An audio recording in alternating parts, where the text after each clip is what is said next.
Hola a todos, bienvenidos a este cuarto episodio de Desde el Banquillo de Conexión Deportiva. Hoy tenemos una invitada de lujo para hablar de las grandes ligas, la MLB marcada por el coronavirus y la polémica. Pero antes, saludo a mi compañera Mariana Guzmán. Hola Mariana, ¿cómo estás?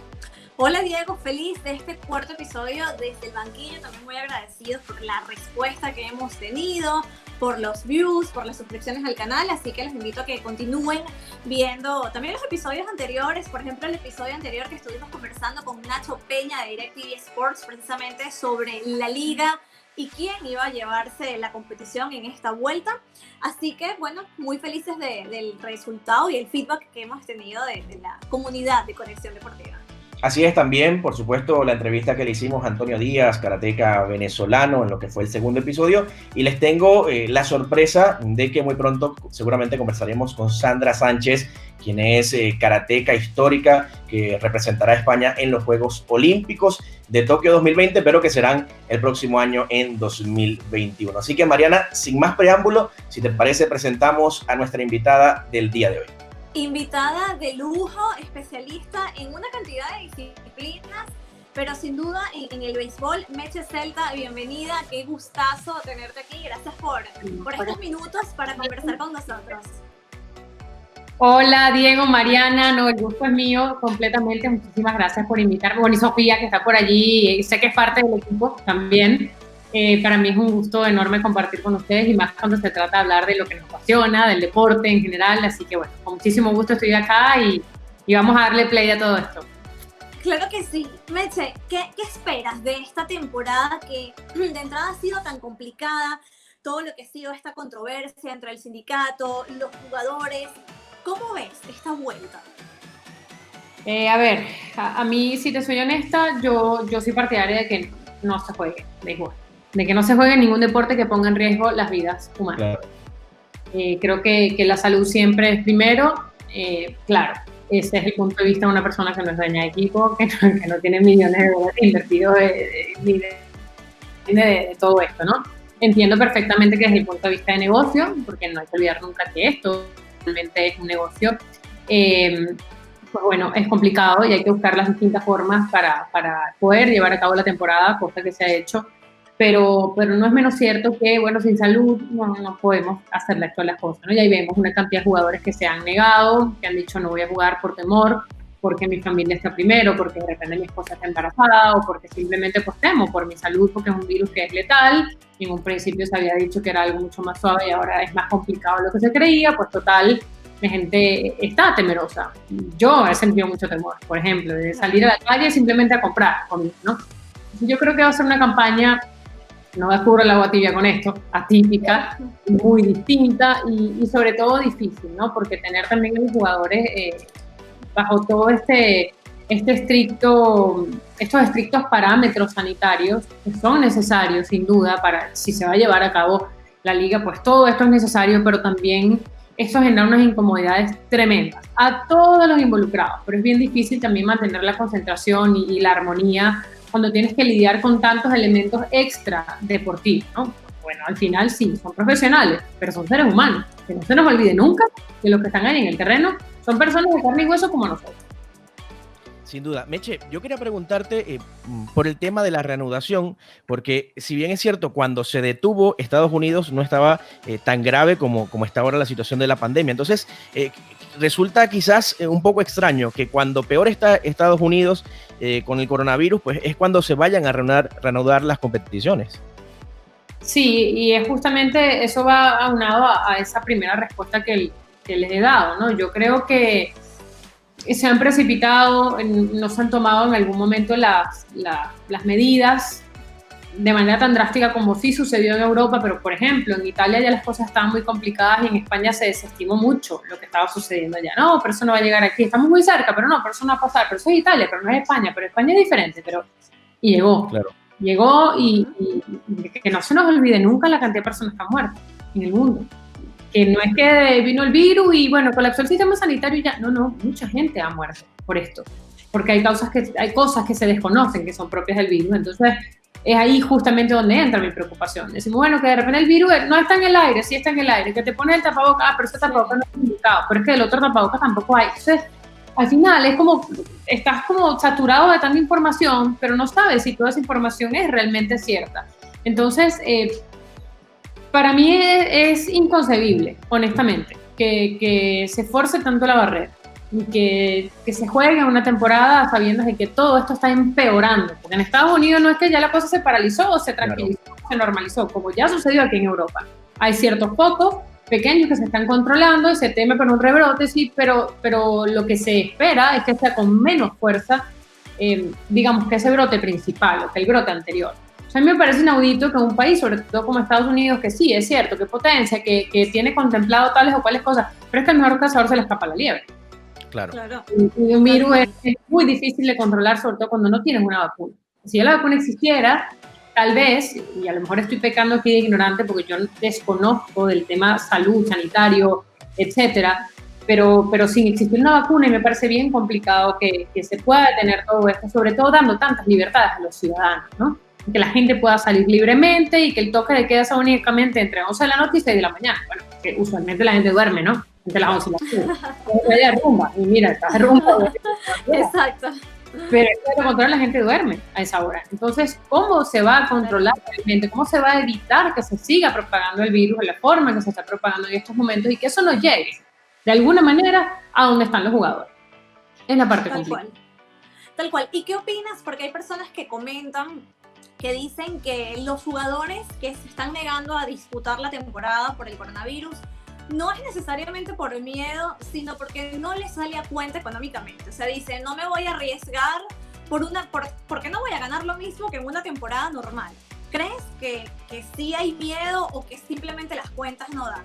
¿Qué te parece a ti? ¿Que primero es la salud o que de verdad hay un factor económico que dicen, es que no me merece la pena? Mira, yo no puedo aseverar la parte económica porque desconozco el caso real de cada uno de los peloteros. Conozco 2, 3, 4, cuando mucho, pero honestamente no me he detenido a analizar cada caso en particular. Claro. De manera que sería irresponsable de mi parte hacer esa aseveración. Pero es que yo creo que cada ser humano está en su completo derecho de sentir temor cuando existe una cosa como esta. O sea, obviemos la parte económica por un momento y digamos, bueno, gana 1.000 millones o gana 0. Da exactamente igual. Es que el virus no discrimina. No discrimina para nada. Al mayor, al menor, al que es un poquito más morenito, al que es un poquito más blanquito, al que es más gordito, al que es más flaquito. Pon el nombre que quiera. Es que el virus al que toca, ya sabemos que hay cierta cantidad de cosas que pueden suceder. Entonces, claro, que tal vez quieran utilizar esto como excusa. Bueno, está bien, puede ser. Es muy probable que sí esté pasando en algunos casos. Pero ¿cómo le quitas la razón al que dice, por lo menos de palabra, siento temor por el virus? Y claro, si quiere tapar una cosa con la otra, de la misma manera, no está exento de que el virus lo toque, ¿sabes? Y lo perjudique de alguna forma. Entonces, mira, es difícil, es muy difícil y puedo entender a ambas partes, porque lo que decía al principio, esto es un negocio en el que hay millones, no miles, millones de dólares involucrados que se pueden perder, son organizaciones, son distintas personas que tienen, es su dinero, es su patrimonio, es lo que han trabajado por tantos años, está bien, pero bueno, es que es un tema de salud, el mundo entero se ha paralizado prácticamente, aquí hay muchas personas en Europa que no tienen cómo comer, que básicamente se quedaron en la calle y dependían de su trabajo del día a día. Son personas que también están complicadas, ¿sabes? Entonces, si ponemos todo un poquito en contexto, vemos que yo creo que ha habido un poco de ser testarudos, de querer nadar en contra de la corriente y querer sacar también una temporada como de lugar, entendiendo también perfectamente que este es el sustento de vida de mucha gente, porque esa es la otra parte del cliente, ¿no? Hablamos de los grandes empresarios, de los dueños de organizaciones, o los que ganan millones y millones en sus contratos. Depende del contrato, se redujo un 50% solo esta temporada, pero los jugadores de ligas menores. Y los árbitros, muy pocas veces traemos a los árbitros y los ponemos sobre la mesa. ¿Cuánto realmente están percibiendo los árbitros? Y ese es su sustento de vida. Pues no olvidemos que el atleta es un atleta profesional que vive de esto, porque el fanático va al estadio a divertirse, a pasarla bien, pero el jugador va al estadio a trabajar, a hacer su trabajo. Y por eso es que gana dinero y por eso vive, de eso vive. Que eso es lo que muchas veces se le olvida a los fanáticos, ¿no? Que al final los deportistas están trabajando y que sí es cierto, le brindan diversión a fanáticos, pero al final ellos lo que están es desarrollando su labor profesional. Meche, te quería preguntar, Derek Jeter dio una frase o unas palabras en una pregunta que le hicieron: no hay confianza entre jugadores y peloteros, y esto es lo que ha dejado toda esta polémica entre el sindicato, entre las grandes ligas. ¿Quién crees que sale peor parado de toda esta polémica? Porque si bien es cierto, la NBA, pues a veces parecía que volvía, que no volvía, todo este tema también de la polémica con el tema del racismo en Estados Unidos, pero en lo que al béisbol se refiere, ¿quién crees que puede salir peor parado, o sobre todo de cara al público, ¿no? ¿El sindicato o los dueños de los equipos? Mira, yo creo que parte y parte. Y es curioso, ¿no? Porque obviamente el fanático pocas veces se detiene a pensar y analizar en todas las aristas. Generalmente te vas de bruces y dices, bueno, pero si ese hombre gana millones al año, ¿cómo es eso que entonces estuvo 3 meses, 4 meses sin trabajar por el tema del coronavirus? Está bien, pero percibí igual su sueldo. Pero entonces ahora que tiene que jugar, entonces no lo hace. Y ahora que la gente necesita diversión, esparcimiento, claro, no lo hace. Y está el que dice, bueno, pero las organizaciones, o sea, yo creo que la gente se deja llevar mucho, y con esto no pretendo generalizar, pero sí hay un gran núcleo de personas que se guían solo por esa matriz de opinión que se generan en los medios de comunicación o redes sociales o periodismo, como queramos llamarlo, y no investigan un poco más allá. Creo que no se sabe exactamente el foco de discusión real, o lo sabe un núcleo muy, muy, muy pequeño. ¿Cuál ha sido ese punto de inflexión? ¿Cuál es el estatus de este momento? ¿Y cómo se llegó hasta allí? Porque muchas personas dijeron en su momento, bueno, pero entonces los jugadores están poniendo otra piedra de tranca, pero ¿cómo es eso que no quieren pagar su sueldo? No, porque ya los peloteros habían accedido a que se les quitara una parte. Y esa parte tampoco se dijo. Entonces lo que se estaba peleando luego en otra instancia era, no estás cumpliendo con tu palabra, ya habíamos hecho una negociación, ya habíamos accedido a que se descontaba una parte, pero ahora me quieres jugar sucio. Bueno, ahora no quieres cumplir con tus palabras, quieres cumplir con tu parte del trato. Entonces, por eso yo digo que, bueno, ¿quién va a quedar mal parado? Yo creo que ambos quedan mal parados, inclusive los jugadores, porque está MLB, está el BPA y están los propios jugadores. Entonces yo creo que depende de la óptica de cada quien, se repartirán un poco los porcentajes. Exactamente. ¿Y por qué crees? Bueno, creo que eso también de alguna manera responde un poco por qué se tardó tanto en llegar como a un acuerdo, porque veíamos que en Estados Unidos la MLS, la NBA, todo el mundo en medio de lo complicado llegaba a establecer un acuerdo en el que de alguna manera quedaran conformes las partes. Aquí no, aquí fue como mucho más tragedia, mucho más como novela, precisamente un poco por eso, ¿no? Porque no estaba como el dimes y diretes de esta discusión. Yo creo que también tiene mucho que ver con el sistema de gobernanza de cada una de las ligas, ¿no? El cómo se gestiona la MLS es muy diferente a cómo se gestiona MLB. La MLS, a diferencia, por ejemplo, en Europa, que tiene sociedades anónimas deportivas y tienes una cantidad de socios que tienen que llegar a un acuerdo, en la MLS es diferente. En la MLS todos pertenecen a una misma asociación y todos se reparten partes iguales. O sea, si son 30 equipos, pues lo que entra va entre 30 y ya está, y se toman decisiones unilaterales.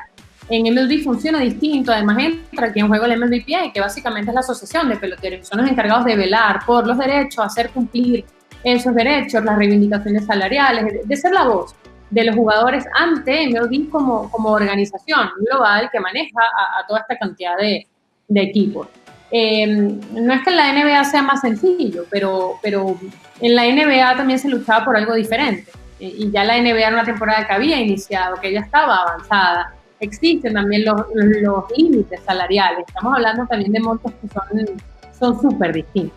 Cuando hablamos de las pérdidas realmente, al no realizar la campaña de MLB, estamos hablando de billones de dólares. Por las cifras que han sido calculadas y publicadas además en los distintos estudios que se han hecho son realmente espeluznantes. Cuando miras el mercado deportivo, hay un gran trabajo que hizo un gran amigo, Mito Dona, del mercado deportivo justamente. Y cuando miras las cifras dices, wow, ya entiendo, y mira que esto va justo de la mano con lo que decía al principio. Yo te doy mi punto de vista como una mortal más, pero obviamente el que tiene sus millones allá adentro me dirá, sí, pero viví con ella para que vos veas, o sea, Claro. El que tiene la tabla de Excel, Claro, el que tiene sus numeritos, el que yo no sé cuál es activos, pasivos, esto es lo que hace la cara. Cuando tú sacas tus numeritos y te das cuenta de cuáles son las cifras, ya entiendes el por qué. No es que se han empecinado en sacar la temporada, es que claro, tienen que hacerlo porque está esa cantidad de dinero en juego también. Entonces, están buscando la forma de minimizar, reducir cualquier efecto que pueda tener el tema de la pandemia y utilizando todos los protocolos necesarios o aplicando los protocolos necesarios. Pero bueno, pero es que hay que sacarlo como del lugar porque hay mucho dinero en juego. Hablamos de los derechos de televisión, que son más del 50% de los ingresos de los equipos, el ingreso por ticketing. No olvidemos también que es el ticketing, el merchandising. Si bien el ticketing claro, no es el grueso de los equipos, pero bueno, eso va de la mano con el merchandising también. Va de la mano con todo lo que se consume en los estadios, que también hay una parte ahí que es un info para el equipo. Estamos hablando de un sistema bien grande.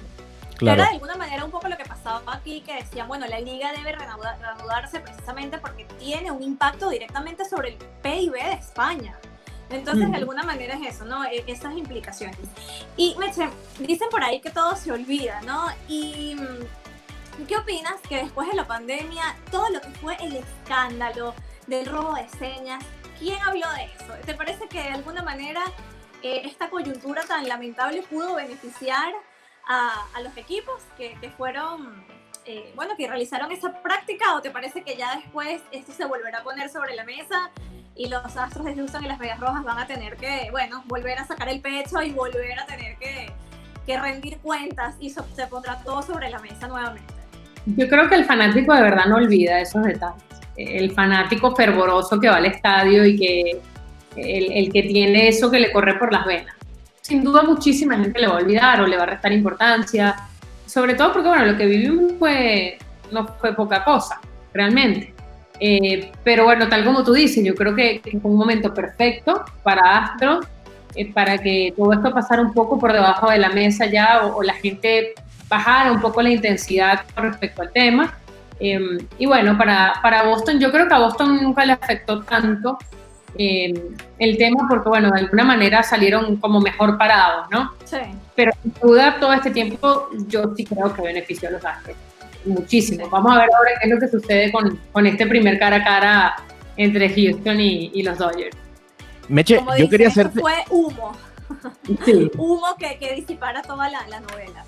Meche, yo quería hacerte dos preguntas, una sobre el comisionado, ¿cómo crees que queda la figura de Rob Manfred de cara también a lo que son los fanáticos del béisbol? Y la otra, el tema de las ligas menores, que ya lo habías mencionado, ¿cómo perjudica esto a las grandes ligas, para los que no lo saben, pero también para el resto de las ligas, por ejemplo la venezolana, que todavía no se sabe si se va a realizar o no, y por supuesto el resto de ligas de América? Mira, voy a empezar con lo segundo, con las ligas menores, en este caso. Las más golpeadas, las menos beneficiadas en toda esta historia, porque al final la asociación no toca justamente a los jugadores de ligas menores, que están prácticamente desprotegidos ante todo esto. Y mira que se habló, o yo lo percibí así, ¿no? Como que le vamos a pagar a los jugadores esto semanal, y vamos a ir evaluando, y vamos a ver. Se sentía así como vamos a darle una ayudadita, ¿no? Claro. Me pareció hasta un poco, no sé si respetuoso es la palabra, pero poco considerado, tal vez. Uh-huh. Y mira que mencionaba también a los árbitros, están los jugadores de ligas menores, pero los árbitros son figuras tan importantes en el juego, porque es básico, si el árbitro no está, si el umpire no está, no hay juego. O sea, si no está la terna arbitral, tan simple como que no hay juego. Y ellos están más desprotegidos aún. Entonces, las ligas menores, complicado el caso de muchos jugadores que se quedan sin su sustento, que se quedan además sin el accionar durante todos estos meses. Y una gran opción serían las ligas invernales para ellos, lógicamente, para poder percibir algo de dinero, para poder mantener un poco, pero digamos, ponerse en forma, si pudiéramos decirlo así, durante esos meses para justo lo que vendría el año que viene, porque ya hoy salió justamente el calendario para la próxima temporada de las grandes. Ya hay un calendario para la 2021. Entonces, Las ligas menores, sin duda, las más golpeadas, pero sobre todo porque no sabemos si va a haber liga invernal. Porque ya pasó todo esto del lado de Europa, pero ahora llega a América. Entonces, ya estaba en Estados Unidos desde hace un par de meses, pero ha habido mucha libertad para muchas cosas. Se complica más el panorama ahorita, y Brasil está complicado, México está complicado, en Venezuela pareciera que este es el momento donde está el boom, donde están explotando o se están dando a conocer la mayor cantidad de casos. Yo creo que eso complica mucho más el panorama. Yo no soy tan optimista en el caso de Venezuela con la liga, a diferencia de años anteriores que todo obedecía para mí a un tema netamente político. Sí. Ahora tiene que ver mucho con el tema sanitario. No es sencillo para un país como Venezuela establecer estos protocolos que deben ser tan rigurosos.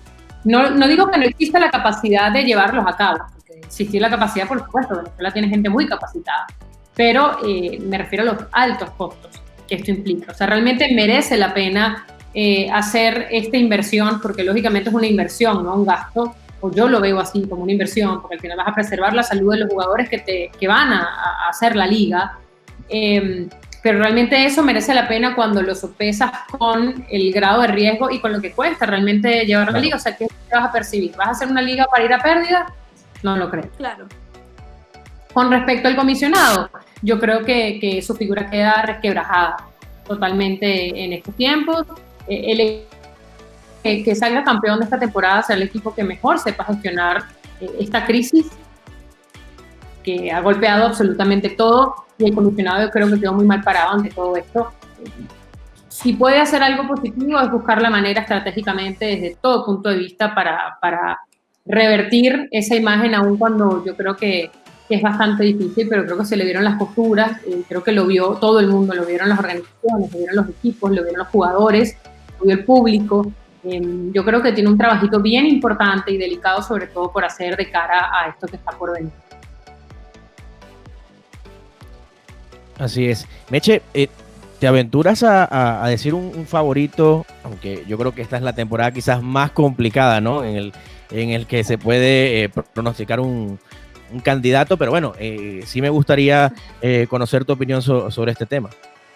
Mira, yo no me voy a aventurar a decir un favorito porque con tantos cambios y tantas cosas realmente complicado, ¿no? Pero como te dije antes, y vuelvo a lo mismo, no descubro el agua tibia con esto, el equipo que será campeón yo creo que no va a ser el que tenga las mejores piezas, claro. No va a ser el que tenga el equipo mejor armado, sino el que sepa gestionar mejor toda esta situación, porque pues se reducen los rosters, hay una cantidad de jugadores que no vas a tener disponibles, el squad, una cantidad de cosas que cambiaron drásticamente ayer, pero inclusive hay algunos jugadores que no conocen al 100% cómo va todo este tema y falta menos de un mes para que la temporada comience.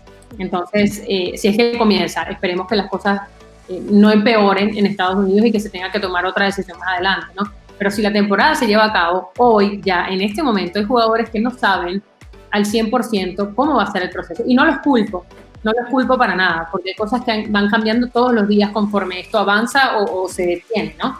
Pero yo creo que definitivamente, y lo mencionaba Félix Luzón en su podcast en estos días también, que es imperdible, por cierto, Félix Luzón, que es agente certificado de MLBPA, una persona más que autorizada para hablar del tema, y lo decía claramente, y yo creo que tiene toda la razón del mundo. Quien ganará este campeonato este año será el equipo que gestione mejor esta crisis. Totalmente de acuerdo, Meche. Bueno, Meche, muchísimas gracias por estos minutos compartiendo con nosotros, hablando de esta situación tan complicada en la MLB, en la MLB. Y no sé, cuéntanos tus redes sociales, en qué podemos también seguir un poco la pista de lo que estás haciendo. Bueno, yo sigo con Meche Celta, @MecheCelta en Twitter, en Instagram, en Facebook, en YouTube, en donde salga, trataré de seguir perfectamente igual. Me he reactivado un poco con otros temas. Creo firmemente en que hay que aportar a la formación y a la educación, al culturizar un poco. Y siento que nosotros podemos hacerlo, nosotros los que tenemos de alguna forma una ventana y la manera de llegar a una cantidad de personas, ¿no? En el periodismo no todo es la noticia, no todo es la información, lo que genera eso, la noticia. Creo que hay otras cosas que son muy importantes y me estoy basando un poquito en esto, ¿no? Aquí todo está inventado, en realidad. Aquí no vamos a inventar nada nuevo. Pero sí creo que le podemos hacer un twist a muchas cosas que hay hoy en día y que las pueden hacer más apetecibles para mucha gente. A veces hablábamos, hoy por ejemplo, esta semana ya hice una sección nueva para mis redes que se llama Las Reglas del Juego. Y comencé hablando del VAR, porque mucho hablamos del VAR y decimos, bueno, el VAR, no el VAR, sino el VAR en el fútbol. El VAR, bueno, las jugadas, la polémica y cómo se aplica, pero pocas veces sabemos realmente cómo se aplica el VAR, cuáles situaciones son apelables, cuáles se aplican realmente allí y cuáles no. Entonces quiero ayudar a contribuir un poquito con esa parte, que es la parte menos atractiva del deporte, es la más tediosa porque es la de los reglamentos, pero creo que es importante y necesario que sepamos, además de eso, todos los que estamos involucrados, desde los fanáticos hasta nosotros como periodistas, comentaristas o analistas, porque al final también es importante para nosotros y vaya que yo también aprendo haciendo todas estas investigaciones para poder trasladarlo luego a la gente que nos sigue. No, es que es importantísimo porque cuántos malentendidos, cuántas cosas se dicen, por ejemplo, con el tema del VAR. No, que está comprado, que está vendido. Y cuando vas al reglamento, cuando vas a lo que está escrito, el deber ser, se está haciendo de acuerdo al reglamento. Entonces, me encanta eso y coincido contigo en qué importante es formar y claro, porque siempre es como muy atractivo, ¿no? Irse por la parte de la polémica, por la parte de robo, por la parte de lo que es un poco más comercial. Así que te felicito por esa iniciativa, Meche, me encanta. Y bueno, que te sigan en todas tus redes, que siempre has hecho un contenido. Bueno, tienes muchísimo tiempo en esto, eres una voz autorizada, así que te agradecemos muchísimo esta conversación con nosotros. Y bueno, no sé qué más quieres decir, Diego. Bueno, yo quería felicitarte, Meche, porque bueno, para los que no lo saben, yo soy árbitro del Comité Técnico Madrileño. Y te quería felicitar precisamente por ese contenido que lo vi esta semana, lo de las reglas del juego, que está en tu IGTV, y creo que está muy práctico y muy fácil de entender para las personas que te siguen, que puedan conocer un poco más sobre este tema que es tan polémico aquí en España, el tema del VAR, y además porque eso es lo que le falta a la gente también, conocer cómo funciona no solamente el VAR, sino también las reglas. Mira, cuando yo empecé a estudiar el tema del arbitraje de fútbol, más allá de como periodista, habían reglas que yo decía, Dios mío, esto no puede ser que sea así. Y te digo, yo jugué fútbol toda mi vida, estudié periodismo, me preparé para ser periodista deportivo, pero luego, claro, habían cosas del reglamento que como no ocurren con tanta frecuencia, pues resulta quizás un poco extraño, ¿no? Cuando lo empiezas a estudiar, pues es mucho más obvio. Y también, a veces ni siquiera los mismos futbolistas se conocen el reglamento. Ahora, con este tema del VAR es súper curioso porque antes de que la temporada inicie, es obligatorio que los jugadores asistan a las charlas donde se les da toda la explicación del VAR y los jugadores llegan a sus casas con un manual así. Algunos lo leerán, otros no, o tal vez ninguno lo lee, no lo sé, pero es que es importante. No solo el jugador, para nosotros como periodistas, analistas o personas que estamos en medios de comunicación y que llegamos a una cantidad de personas, es muy importante que nos documentemos, muy importante que sepamos todo esto. Yo comencé hoy con el VAR, pero aquí yo voy a hablar de todo, o esa es mi intención, por lo menos. NFL, la MLB, díganme de MLB, cuando hablamos de jugadores que pasen en regla 5, aquel jugador fue puesto en asignación, el otro fue puesto en waiver, la gente dice, sí, fue puesto en waivers. ¿Sabes realmente lo que es el waiver? Exactamente. ¿Sabes lo que es la regla 5? Los jugadores en la NBA, sí, que fue escogido en la primera ronda del draft. Caro Herrera, escogido en la segunda ronda. Gravis Vázquez en la primera. ¿Cuáles son esas diferencias? O sea, que cuando un jugador es escogido en primera o segunda ronda, ¿realmente sabes cuál es la diferencia? Sí, lo escogieron, pero lo cambiaron. Sí, pero eso tiene una razón. El jugador el equipo tiene la obligación de darle minutos al jugador. Si lo toma en tal ronda. Si no tienes espacio dentro de este equipo, te cambian. En fin, todo esto que envuelve el reglamento de los distintos deportes, esa es mi intención, poder explicarlo de la manera más gráfica, dinámica, sencilla y entendible posible para que sea más apetecible para todas las personas, porque a veces es como un poco ir al médico. Tú vas al médico porque te sientes mal y te dan un diagnóstico, no sé, mi hermana, por ejemplo, que es odontólogo, a veces me pasó en una oportunidad, sí, es una infección ulcerosa a nivel de la mucosa. Le digo, sí, maravilloso tu francés, mi amor, pero tú me explicas en castellano que es Claro. ¿Qué me estás diciendo? El paciente soy yo no soy médico. Si me hablas en esos términos, no los entiendo. Y a veces pasa lo mismo con el fanático o con nosotros mismos, ojo, que estamos alrededor del deporte. Quieres saber realmente lo que es, pero ves tanta terminología que dices, no entiendo nada. No, y a veces dicen, por ejemplo, en el fútbol, el jugador tuvo una rotura de 3 centímetros y tú ves a los fanáticos repitiéndolo en el bar, pero luego a veces ni el mismo periodista sabe qué significa eso. Totalmente. Yo recuerdo una lesión de Pablo Sandoval en su mano. O sea, handmade bone. Ajá, bone, sabemos que es el hueso. Ajá, pero el nombre del hueso. Bueno, ese es un huesito de la mano. La mano tiene cualquier cantidad de huesitos. Claro. ¿Sabes? Puedo buscar, preguntarle a mi hermana que es fisioterapeuta, ¿tú me puedes decir, por favor, que, bueno, mira, el huesito gancho, ese huesito está ubicado así, sale aquí, tú puedes explicar ya con un poco más de criterio y conocimiento, pues qué es, cómo se trata, cuánto tiempo tarda, en fin, es un poco la idea, pues ayudar a ponernos a todos un poquito en contexto a mí misma, porque hay cosas que obviamente yo no conozco porque no sigo a diario, pero esto también me va a permitir pues, crecer en otra área que yo antes no exploraba tanto. Yo aprendí el reglamento cuando lo leía, lógicamente, porque le daba cobertura a las distintas disciplinas y me acercaba siempre a los árbitros. Yo hablo mucho de los árbitros porque tengo excelente relación con muchos de ellos. Del fútbol no tanto, porque yo no le di tanta cobertura al fútbol en Venezuela, pero sí el baloncesto y el béisbol. Moñoño, mira, cualquier cantidad, Darío Rivero, Jairo, cualquier cantidad de árbitros en Venezuela, tanto de béisbol como de baloncesto. Sí. Me acercaba yo a preguntar a Daniel Delgado, mira, ¿y por qué? ¿Y eso es zona? ¿Por qué? ¿Y por qué es eso antideportivo? O sea, explícame, quiero saber realmente, más allá de la seña y lo que me marca aquí el reglamento, explícame estas cosas. Entonces, bueno, ahí vamos un poquito, eso es un poco lo que está allí preparado, bueno, los viernes con la idea de mostrar un poquito qué es lo que viene el fin de semana, y hay otras cosas nuevas que también van a ir saliendo poquito a poco, que ya estoy trabajando. Y bueno, espero que les guste, como lo he llamado yo, esta nueva forma de mostrarles el deporte, que a mí me está encantando porque es algo diferente, que además puedo hacer un poco más a mi tiempo y no tanto de lleno en el estadio como lo hacía antes, que es algo que te quita muchísimo tiempo, que me encantaría poder hacer de nuevo, pero que se me hace cada día más complicado por otras obligaciones que tengo. Claro, bueno, y esperamos esperamos que tengas todo el éxito del mundo en todos esos proyectos que se vienen, y ojalá en otro momento podamos volver a conversar contigo, sobre todo avanzada lo que es la temporada de las Grandes Ligas, Meche.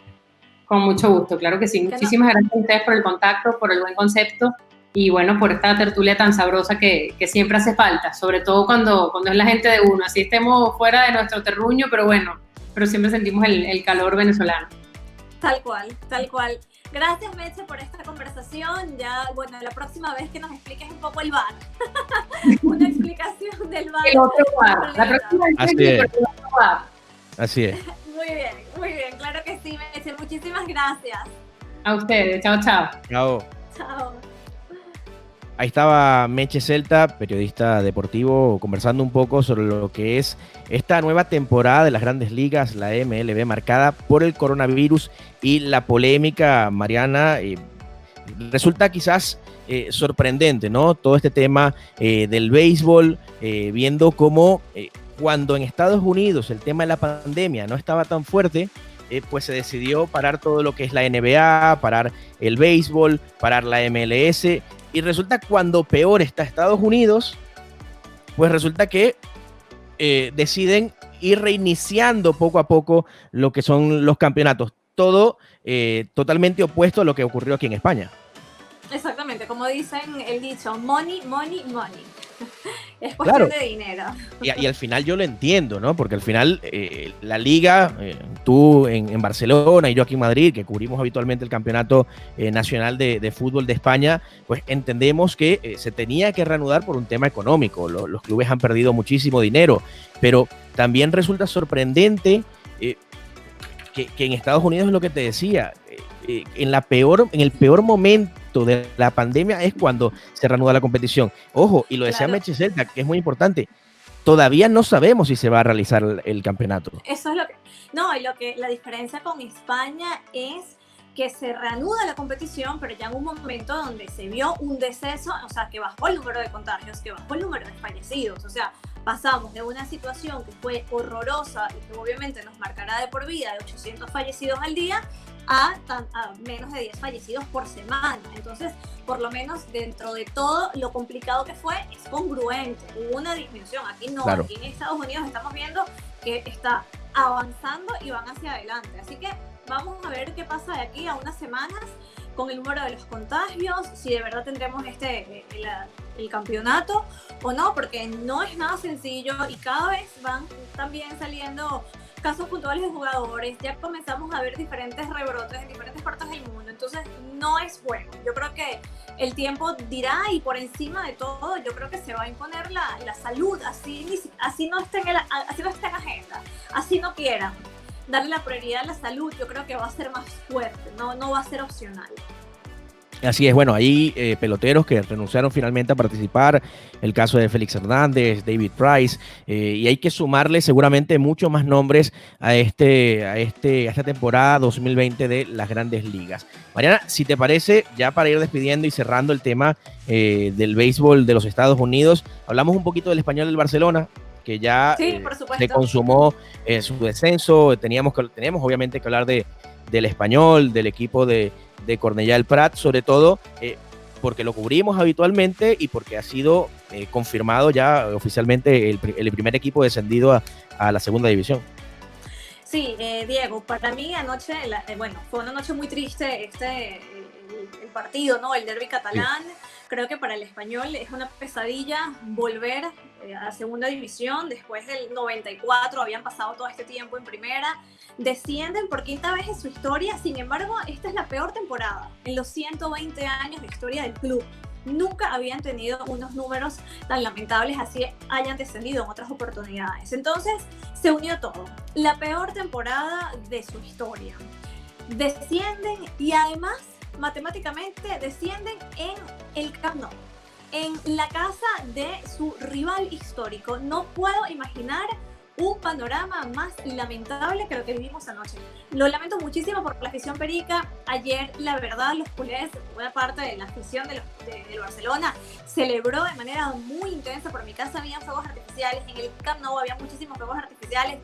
Y bueno, es lamentable porque al final era como cuando tienes una rivalidad y quieres ver lo peor de tu rival, los culés lo vieron materializado. Terminaron en segundo, además con una temporada donde pasaron 4 entrenadores, donde nunca se vio un cambio. Y yo recordaba que hace un año tuve uno de los momentos más emocionantes en el RCD Stadium, con esa invasión en el campo, con todos los aficionados, con la vuelta a Europa. Eso fue un sueño para la afición, una afición que yo aprendí a querer y a respetar, porque son profundamente incondicionales. Luego de ver esa invasión, luego de celebrar la vuelta a Europa después de 12 años, ver que van a estar ahora en segunda división, lo lamento mucho por ellos. Yo creo que tienen que tomar las correcciones, que las personas que deban salir deben irse de manera urgente y hacer una limpieza profunda. Los fanáticos hoy recibieron al equipo con pancartas bastante duras, ¿no? Diciéndoles son una vergüenza nuestros 120 años de historia, apaguen las luces, váyanse de acá. Yo espero que la afición pueda superar el dolor, por supuesto, que pueden sentir por haber descendido, pero que continúen apoyando a su equipo, porque ese es su escudo, esos son sus colores. Y también el Español, si bien ha descendido, ha logrado subir a la primera. Entonces, quiero mandar ese mensaje a los aficionados, a la afición perica, que, bueno, mandarles fuerza y que no dejen a su equipo, que yo creo que en estos momentos más horribles es cuando más necesitan el apoyo. Recuerdo hace unos años leí un dato que cuando el Atlético de Madrid descendió, en este año subieron los abonados. Fue más gente al estadio. Entonces, me gustaría que pasara algo así con el Español, que ese estadio se continúe, que continúen yendo, que continúen con los mosaicos, como buscaron levantar el equipo en estas últimas jornadas previo a la pandemia, pero que también ahora lo levanten para que puedan volver al primer... a competir al máximo nivel, porque si bien el Español tuvo una temporada muy mala, es un equipo de primera división. El Español es para que corrija y para que vuelva. Eso te quería preguntar, y ya con esto vamos cerrando, Mariana. Tuviste la oportunidad el año pasado o la temporada pasada de cubrir el Español. Ya mencionabas tú ese momento histórico de invasión del campo, celebrando la vuelta a Europa por parte del equipo catalán. ¿Qué cambió en el Español para que después de clasificar a la Europa League pasaran 4 técnicos y se fuera a segunda división? siendo el primer equipo de esta temporada en irse a la segunda división, todavía quedando partidos y puntos por disputarse. Es decir, ¿qué cambió tanto para que fuera tan radical esa situación en el Español de Barcelona? Bueno, cuando hubo ese pase, ese final de la temporada, cambiaron de técnico, se fueron también referentes, eso pesó mucho. Sin embargo, se reforzaron con Raúl de Tomás, que fue el fichaje más caro en la historia del club. Un fichaje que llegó y supo hacer goles, los goles que le faltan al Español, los pudo hacer en un momento Raúl de Tomás, que lamentablemente se lesionó. Yo creo que es una serie de malas decisiones y ajustar. Tienen talento, es simplemente que yo creo que los técnicos no lograron tomar las medidas correctivas, o sea, es como el engrasar, claro, ¿no? Con algo que no esté bien, con una tuerca que no esté bien ajustada, se te sale todo, y eso me parece que le pasó al Español esta temporada. Muy triste lo que le sucedió, así que yo creo que importantísimo buscar reforzarse de cara al gol, y también un técnico que entienda y que pueda trabajarlo, que entienda cómo pueden volver a sacar lo mejor del Español y, por supuesto, reforzar el gol. Y esperamos verlo muy pronto ya en lo que es la Liga Santander. Cataluña merece cuantos más equipos mejor, sobre todo porque es una ciudad muy importante o una comunidad muy importante, la comunidad catalana de España, así que ojalá ocurriera como en Madrid, que la comunidad madrileña tiene al Leganés, al Getafe, bueno, el Leganés que posiblemente se va a ir también a segunda división, pero tiene al Getafe, el Atlético, al mismo Real Madrid, es decir, mientras más representación de estos equipos, pues mucho mejor para Conexión Deportiva y también para estas comunidades. Mariana, para despedir, recordamos los episodios anteriores, los invitamos, por supuesto, también a todas las personas que nos ven, que nos escuchan, a que se suscriban al canal de Conexión Deportiva. Exactamente, bueno, siempre seguirnos en nuestras redes, @cdeportiva, cdeportiva.com, nuestra web, ahí van a encontrar siempre esto desde el banquillo, en YouTube, por favor, suscribirse. Y bueno, como lo comentábamos el episodio anterior con Nacho Peña de DirecTV Sports, también con Antonio Díaz, así que, bueno, buenos episodios. También el primer episodio que tuvimos con David Márquez, médico del Atlético de Madrid y de la Real Federación Española de Fútbol. Tenemos unos buenos episodios, estoy muy contenta también por los entrevistados y por la respuesta, así que vale la pena que después de ver vayan a ver los episodios anteriores. Así es, nosotros nos despedimos, le enviamos un saludo también a nuestra productora Sofía Beguería, quien hoy pues para este episodio ha estado un poco indispuesta de salud, pero que seguramente para el próximo ya la tendremos nuevamente con el ping pong de noticias. Te queremos, Sofi, mejórate. @Marianita Guzmán, @Mengual en línea. Nos despedimos y nos vemos en el próximo episodio con más información deportiva a través de Desde el Banquillo de Conexión Deportiva. Chao, chao. Adiós.